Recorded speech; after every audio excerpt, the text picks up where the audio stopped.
Okay, this morning we're still in chapter 10. Last week, Scott dealt with chapter 10, and he took passages out of there that dealt with money. And so today I'll be skipping those passages, and we'll be looking at some other things.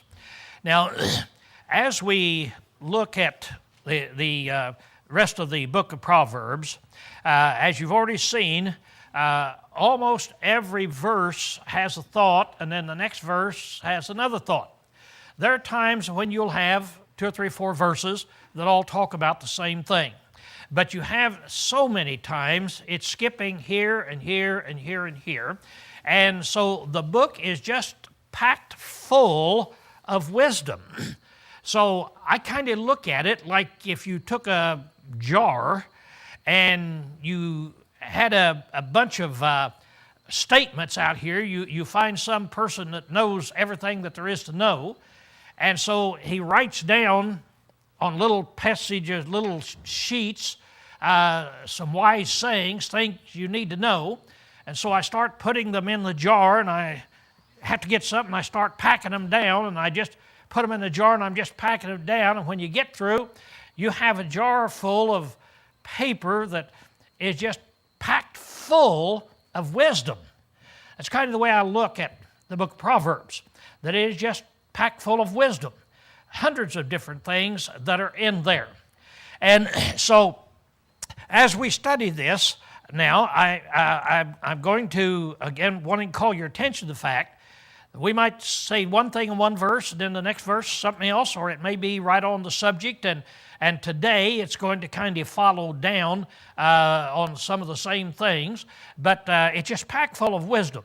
Now here's another thing, and that is that really I'm useless as a teacher up here when we're teaching the book of Proverbs, because it's self-explanatory most of the time. So as we read this and you look at it, you'll see that it's just explanatory, and it will jump right out at you. And that's the way I want you to read it, that you read it and this thought just kind of jumps out at you. It hits you, and you say, yeah, that's true. I haven't thought about that for maybe many years, but it brings to your remembrance things that you've already known, and that's the big thing in the book of Proverbs. And so as far as me telling you what the verses mean, very little of that is actually necessary. So what I'll do is just talk, because I'm supposed to talk for about 30 minutes, and then you go ahead and we'll read these passages together and get the thoughts out of them the way that God would have us to do. Let's start out in verse 6. Now, as we start out in verse 6, he said, "Blessings are upon the head of the righteous, but violence covereth the mouth of the wicked." Now, the reason I start with this verse is because you see the word mouth in there. So now we're going to start talking about the mouth of people, what we say, words that we say. And so this is where he starts with this particular subject and start developing and start making these various statements as we go down through there. So the first thing that he says to introduce this is, blessings are upon the head of the righteous. Now, we might say, wonder what that means. So keep in mind, when you're studying the Proverbs, that we've already talked about how you read the next sentence, and the next sentence oftentimes describes or gives you the understanding of what that first sentence really means. Now, when you say, blessings are upon the head of the righteous, that could mean anything. You could talk about that for I don't know how long. It could just mean anything. But then the next one, he says in here, and it's just the opposite. Now he's going to say, but if you have violent people that are violent, but violence covereth the mouth of the wicked. So now that one is just the opposite of what the first one means. So here's the idea, that blessedness is upon the head of the righteous, that a righteous person is able to speak and give blessed ideas and blessed thoughts. But violence is upon the mouth here of but violence covereth the mouth of the wicked. But if you're a violent person, you talk to somebody and he's violent, and you listen to that person talk, what will that person generally say? I want you to think about it for just a minute. Think about somebody who is mean. They are mean. They're violent. They're angry. They're throwing a fit. And so they start yelling. Now, what do you expect to come out of their mouth? How much wisdom do you expect to come out of their mouth? See? You don't expect to get any out of there, do you? See? Because there's nothing going to come out of the mouth of an individual that has a head like that. See? That's what it's saying. But now, if you are a righteous person and you have those thoughts all right, then you're going to be blessed. You're going to be able to say some blessed things. How many of you saw on the news, there's just a clip there here the other day that, I don't even know the whole background of it, but some news people went into the yard of this guy who had done something, I forget what it is, but he had that big long stick and he was out there yelling and beating. Hold up your hand if you saw that. Okay, I'll just talk, Mitch, you and I'll talk. Okay, we're the only one that saw it. But he was out there and he has this big stick and he is yelling and screaming and hitting this and coming, and he just, I don't know what he said. Now, do you know what he said?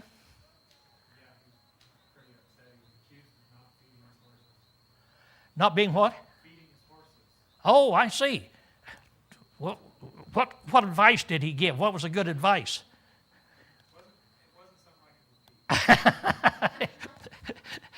It's just a good illustration, and of what happens with people that are violent people like that.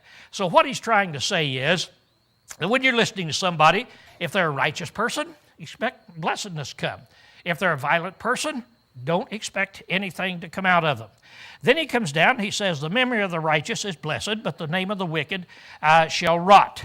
Now that is just another statement. It doesn't talk about the talking right there. But the wise in heart will receive commandment, but a prating fool shall fall. So now we're back to the talking here again. So now here you have the wise in heart, and then you have the prating fool. So he's comparing these two. So you take somebody who is a wise individual, and wisdom is going to come forth from their mouth, but a prating person is somebody that's always talking and throwing accusations out.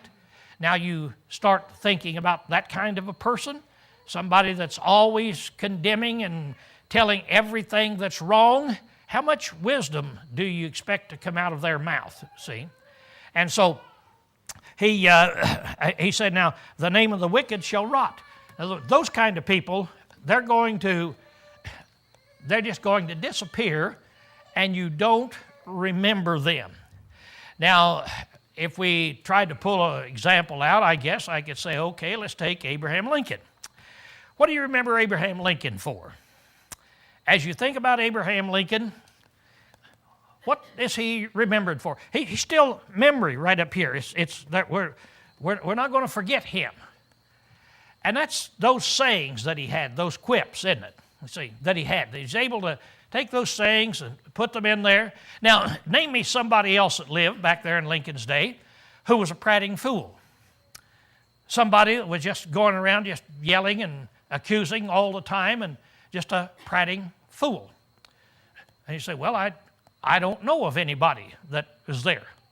I went through the museum one time when I went back with Steve at Springfield, Illinois, and Abraham Lincoln they have a museum for him back there, and it is just the most magnificent thing that you've ever seen. If any of you ever go to Illinois, why, that's one good thing about Illinois that I can point out. The only other good thing has left Illinois. And so, but that is just a magnificent thing.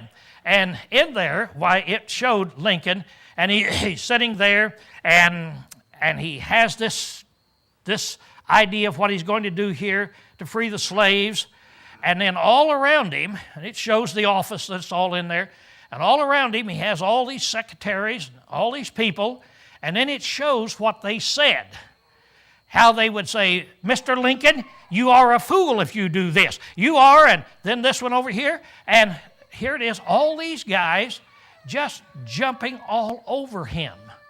And you felt sorry for the guy. They had him up there, so it was, well, you'd have to see it to believe how realistic it was.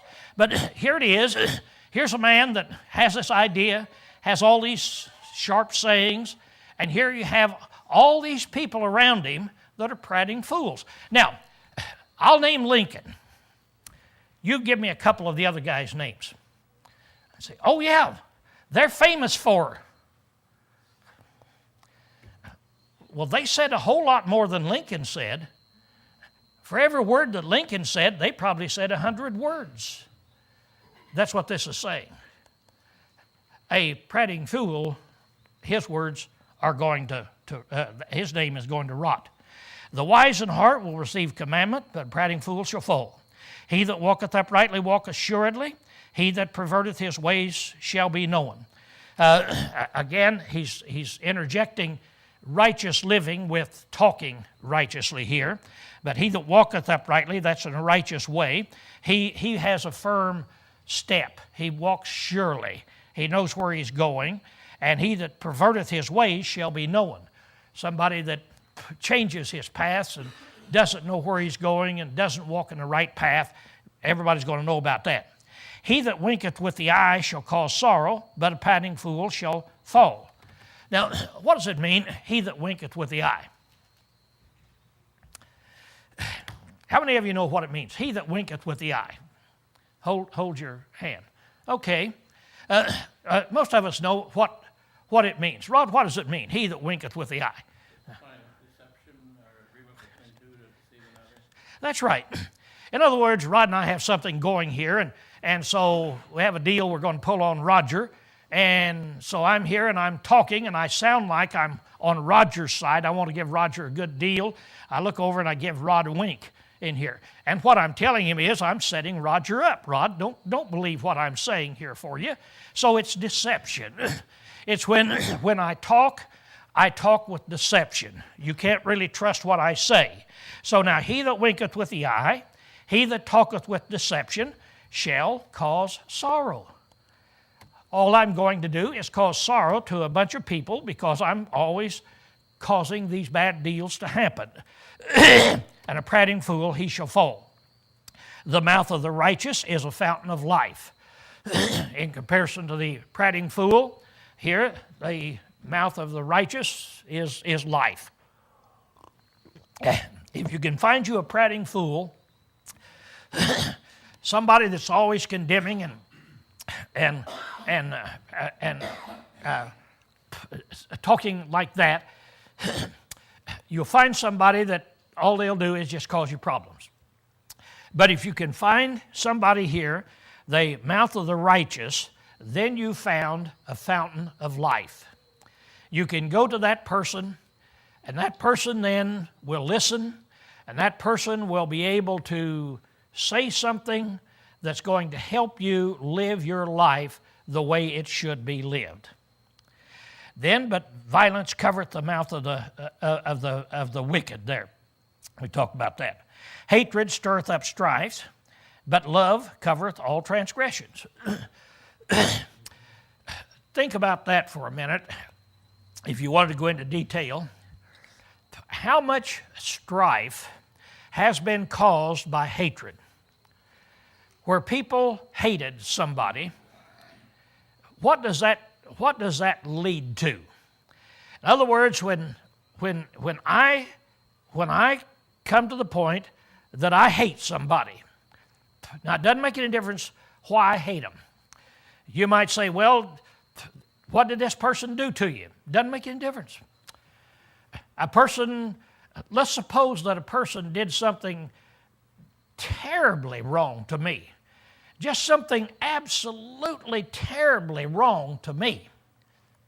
And so I hate them. Now, if I hate them, what is that attitude going to cause between us, the two people, and between everybody else that are around us? See? It's going to cause problems. That's all it is. It's going to cause strife.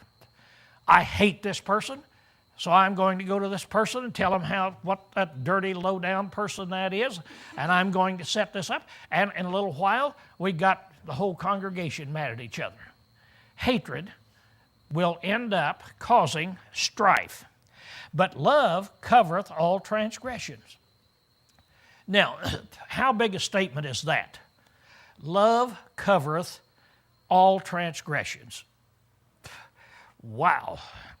I don't even know where to begin on that. As we began to talk about love, of course, how many hours would it take to cover the subject of love? It can't be done. It just can't be done. That's the thing that makes God so great. It's what caused him to save us. He so loved the world, and on you can go. But love covereth all transgressions. Now let's think about that for just a moment. Because I generally think about it in God so loved us, and so he covers all of our transgressions. And if I really am a man of love, then I will let that cover transgressions and so forth. But I don't get down to really thinking about what it really means. Now, let's come back to this situation where somebody does something to me that really hurts me. Since Rod is the guy we pick on today, Rod says something, and it's just a hateful thing, just a terrible thing that he says. It's all a lie, and it's just a terrible thing that he says about me. And I'm deeply hurt. Now, wouldn't I be deeply hurt if he did that? I'd have every right to just be deeply hurt and disgusted and angry. By the way, is it okay to be angry?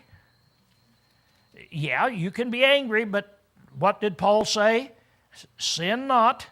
And then he said, let not the sun go down upon your anger. Take care of it immediately. Okay, now let's suppose that Rod does this.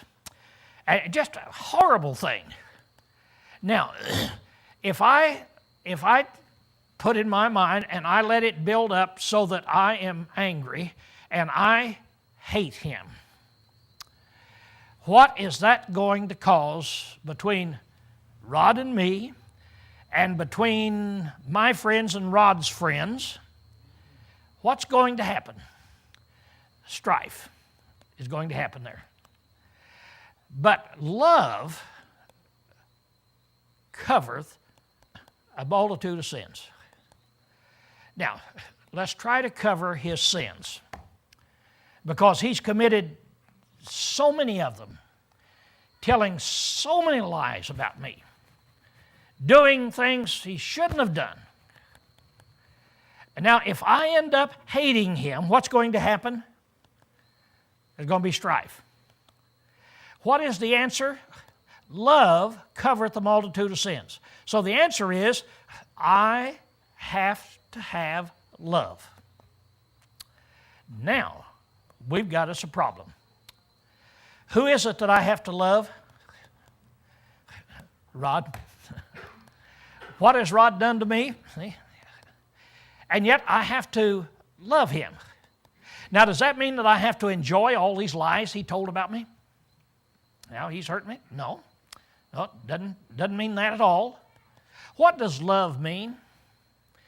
Now, Rod has, we've already conceded he's totally in the wrong. Terribly, terribly, terribly sinful. And it can come to me and cause one of two things.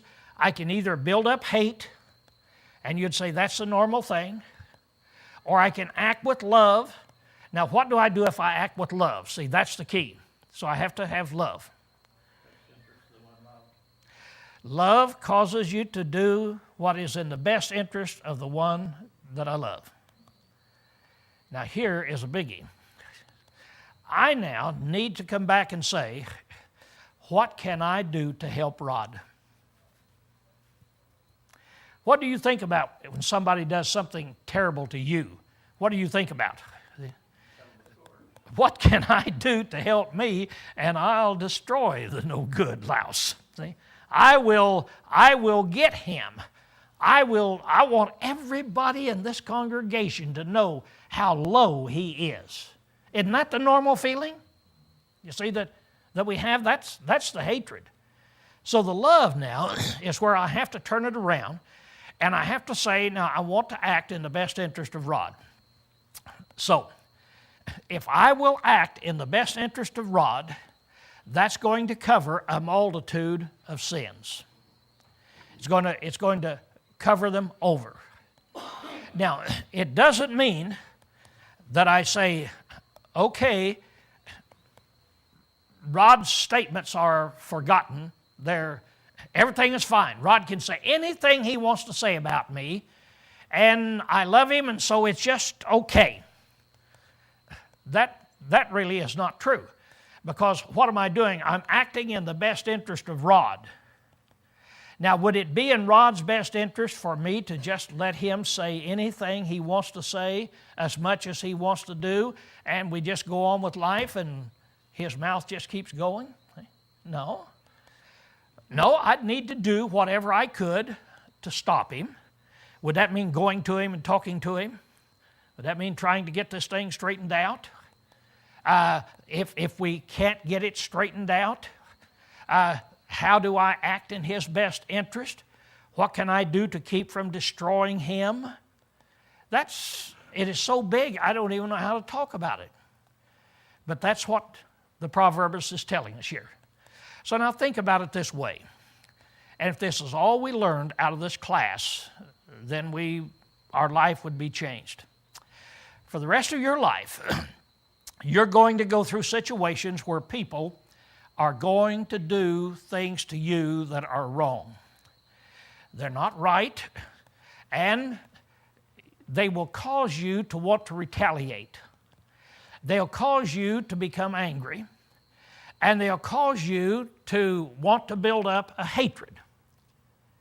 And you will build it up unless you handle it right. So just keep this in mind.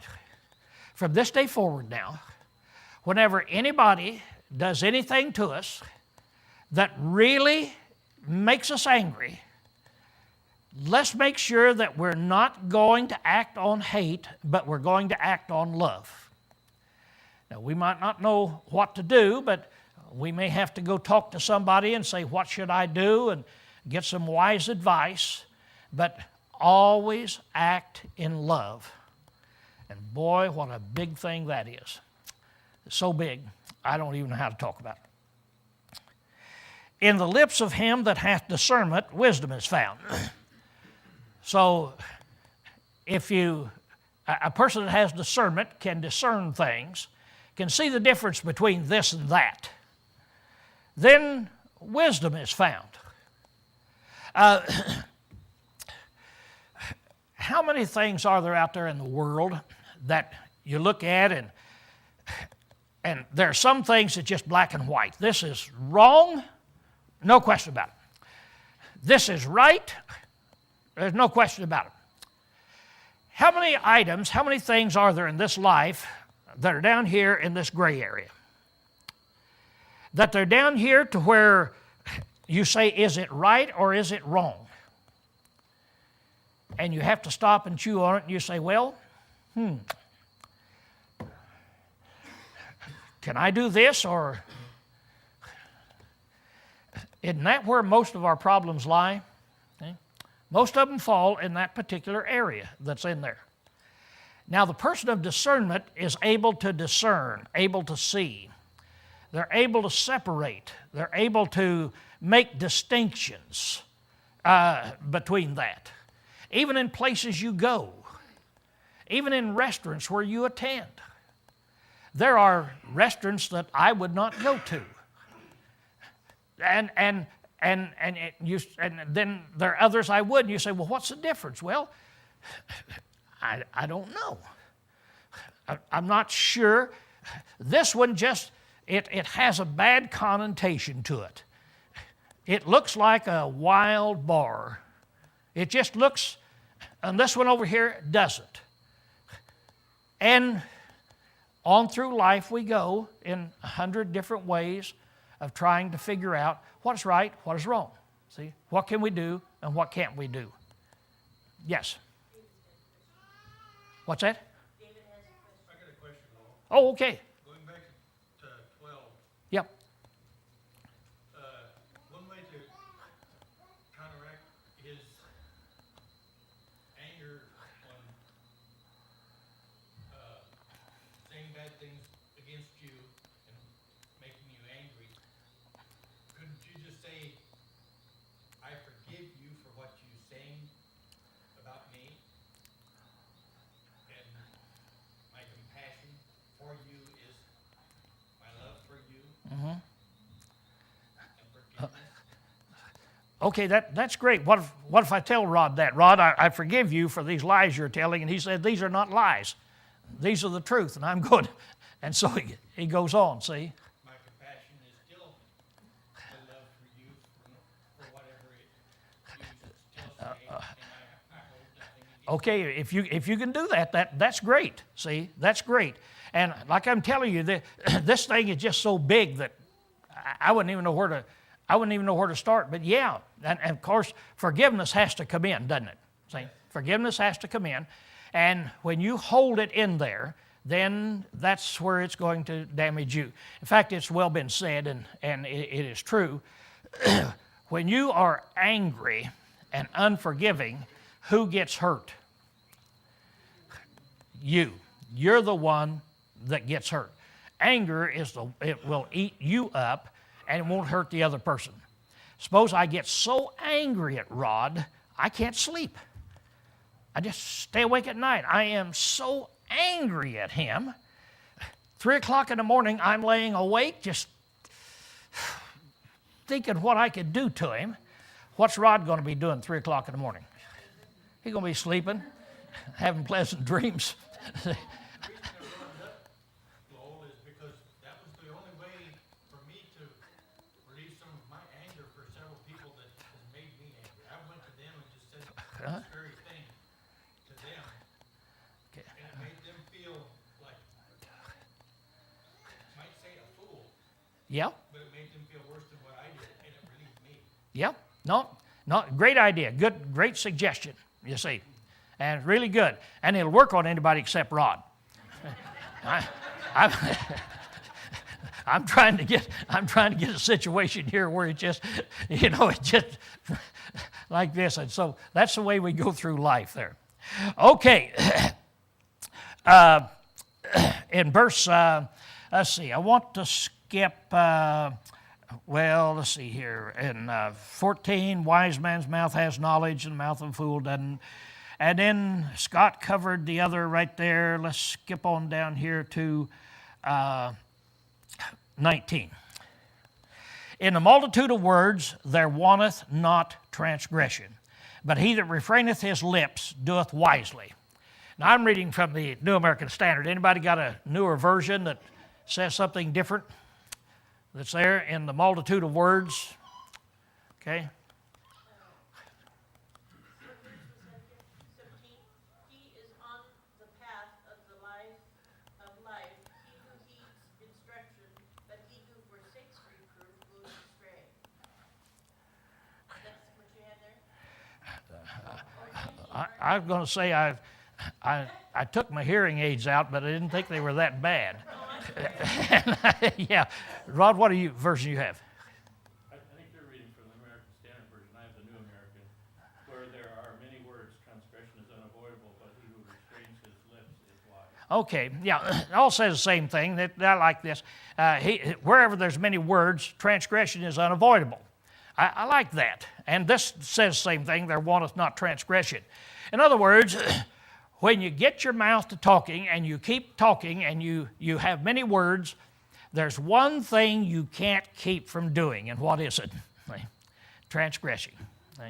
In the many words and the multitude of words, there will be sin come forth from those lips.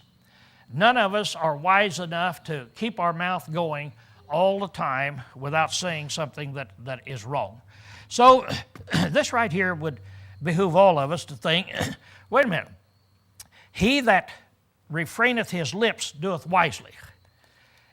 In other words, be very slow to speak up and give advice. Be very slow about it. Refrain your lips. And you do this, you're going to act in a very wise way. So, what's that mouth? The tongue of the righteous is as choice silver, and the heart of the wicked is little worth. So again, you come back, and these things are self-explanatory in here, between the righteous and the wicked. The lips of the righteous feed many, but the foolish die for lack of understanding. Again, very easy to understand. A righteous person, their lips will feed people. What they say will carry some weight, will give some good advice, and help people with life. But then if you take the lips of a fool, then you're going to die and it's going to be of little worth. They're just, what is the value in listening to a fool? Suppose I told you that I have a friend who is a fool. I mean, he's a big fool. But here's one thing about him. He'll talk to you all afternoon. So if you'll go over there, I'll make an appointment for you at 3 o'clock, and he'll talk to you, and he won't stop between 3 and 5. Who wants an appointment? See, you say no. His lips, see, are worthless in there.